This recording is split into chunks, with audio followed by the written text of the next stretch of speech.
this is kind of interesting. So this is from ESPN's Unsportsmanlike Radio. Chris Canty, former NFL players, top 5 teams who could make the playoffs next year that didn't make them this year. He goes, Dallas Cowboys 1, Seahawks number 2, New England Patriots with Mike Vrabel at number 3, Falcons at 4, and he has the Browns checking in at 5.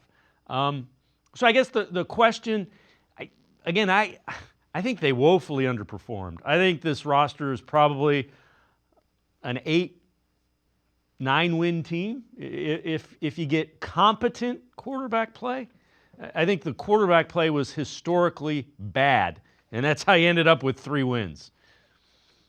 It was, and I think if people want to take a look at what that Washington team has done this year, now obviously there doesn't seem to be a guy of Jaden Daniels, potential in this draft class, but we don't know that, right? We don't know, people had their knocks about Bo Nix, who was taken, I think, with the number 12 overall pick, and look what he did to Denver and how he transformed that team this year. And to your point, Dave, it is all about quality or at least competent quarterback play. And if you can get competent, that's one thing. If you get quality on top of that, then you can go from 3-14 to 9, 10, 11 wins. Listen, we all know the margin for error is so slim in the NFL.